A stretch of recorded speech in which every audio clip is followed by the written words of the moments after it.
Hi guys, it's Deanna from Garden's Glory, and hope you all are having a great day. And I am excited to show you some big changes that have happened down here in the grow room. I didn't really do it before, but I'm just going to show you some previous clips.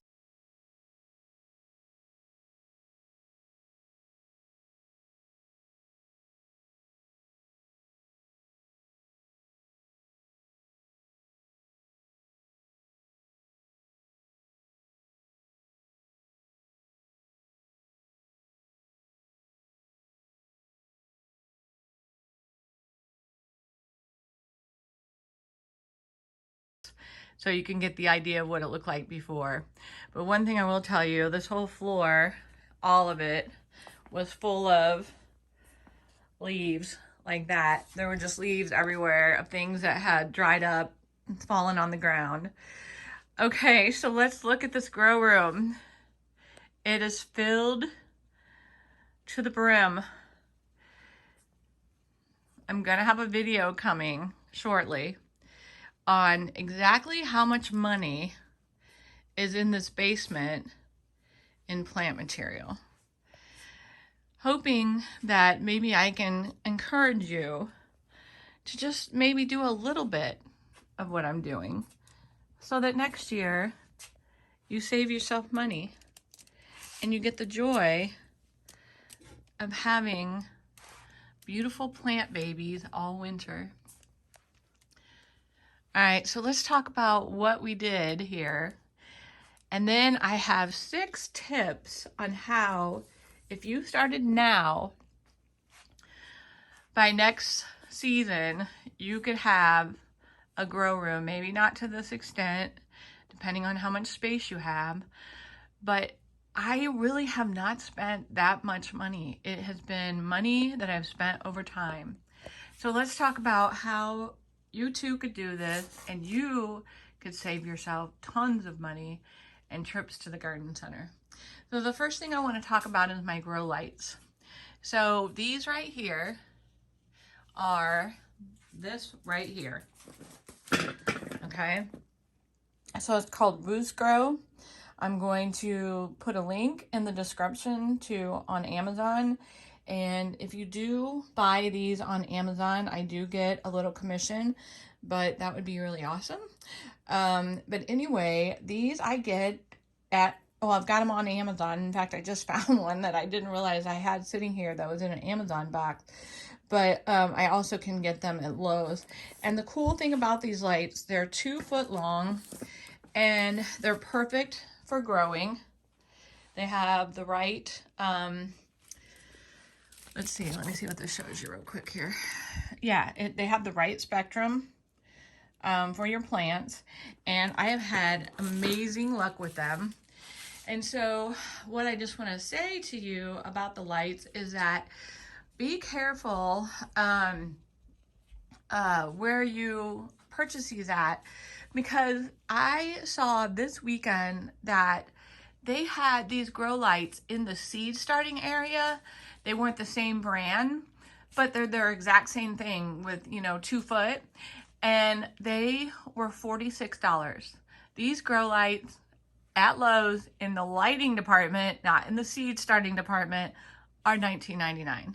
So, I mean, you can start quite a few plants. You can easily start 72 plants under one light. You could hang this thing from under your cabinet and have 72 plants times what mine are $8 for a 4-inch container. So do the math. You could have so many amazing plants. And in that other video where I talk about the finances of how much plant material I have down here, I'm also going to share with you exactly what plants I have growing and let you see how they're doing. And then the other thing about the lights is that you can actually buy, if your main goal is just to kind of keep things alive, you can actually buy a shop light really inexpensively too and light an entire table. And that's what I've been doing with all these coleus and these spikes that I brought in from last season. Okay, the next thing I want to talk about down here in having a nice grow room is the bugs. So part of what you want to do to help keep those bugs away, you want to be really checking things out on a regular basis. So what I did this weekend when my husband and I worked on that, we worked on all the lighting and all the timers down here. And so as we were working on that, I took all of these plants off the table. You really want to do that about once a month because they need good airflow. They need to be, everything that's, kind of falling and dying off needs to come off. Everything that's on the tables needs to come off so that you're not harboring a bunch of bugs. And so that's what I did. I took all of this off, cleaned it. I took all of this off, cleaned it, figured out what I did have some plants with spider mites. Took them, I cut them all the way back, took them outside. I'm going to spray what little is left there, so I'm not going to be using much spray at all. But I'm going to spray what's left of what I cut back. And then after they've been out of here for a little bit, I'm going to set them probably right here, which is my little work table, so that they're away from everything else. So handling the bugs when it's in a closed situation like this, you really have to keep an eye on these things. You can't just put them down here and think that they're going to be great. When you drag them back out in the spring, you have to watch what's going on with them. Okay, so the next thing I wanted to mention was the shelving. So this shelf right here, my husband got me at Menards. I think it was on clearance for $100. Look how much plants. I mean, if I really want to, and I probably will, I could hang a shop light up there for that top shelf. But look how much plant material you could grow on just $100 shelf. I mean, you could just save your money, have one shelf, put it wherever you have in your house that it's not that, or you could put it in your dining room if you don't use it. But anyway, look at that. I mean, that's a lot of plant material that you can get on there, and that was $100. Now, like all of these little guys, these shelves, these are actually those little mini greenhouses. I just use them as shelves and don't use the plastic material. I tried using the greenhouse outside and it roasted everything. You have to be so on it. I don't really know how you would use this outside. Maybe if you have successfully used one of these with the clear cover on the top outside and it didn't either, roast your stuff, let me know. But I just gave up on it and I just started using this as shelving. And these little greenhouses, you can get at like Costco at Sam, super cheap. This is just a very old shelving unit that was in the house when we got here. I bought this off Facebook Marketplace for like 40 bucks, I think. I bought these two shelves off Facebook Marketplace, I think for like 100 for both. So, I mean, there's really not that much money put into it, especially if you do it over time. Another thing I wanted to show you that, people use food containers for winter sowing, but you can actually just grow these. This is all lettuce right here, growing in just a used food container. So you don't have to spend a lot of money. You can go to Farm and Fleet or Amazon, and I'll link the trays I got off Amazon also. But just fill the tray with potting soil or seed starting mix and just grow everything in there, and then grow, give it enough space or thin it out, and then plant those seedlings straight into the ground. So you just have to be kind of creative. And I think that as you do this over time, you become more creative.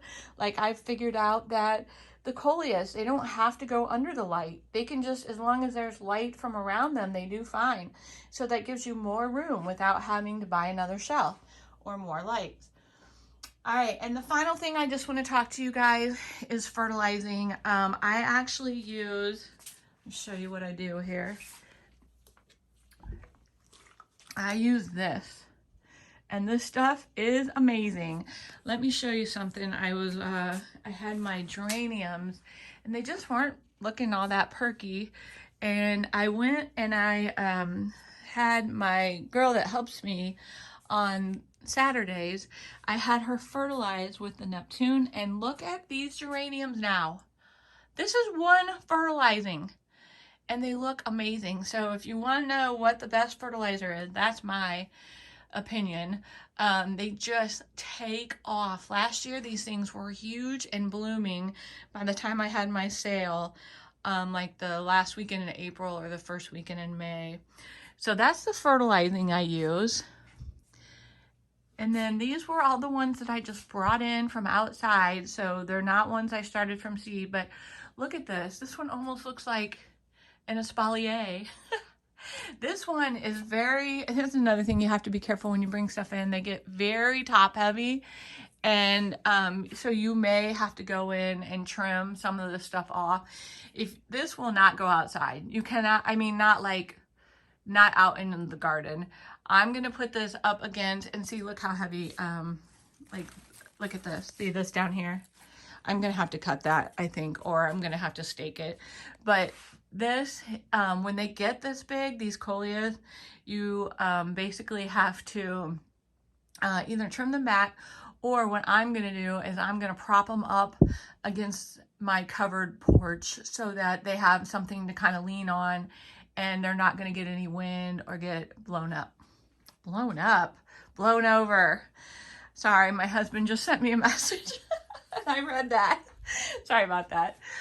Okay, you guys, so next video is going to be video telling you, I did the math. You're not going to believe this. I counted every plant, did the math.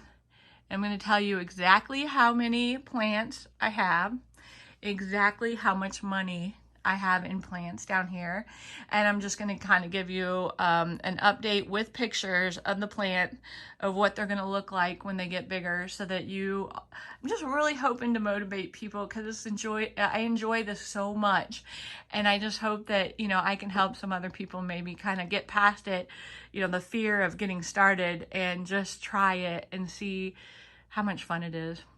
All right, you guys, thanks for stopping by, and I'll see you in the next one, which should be out real soon.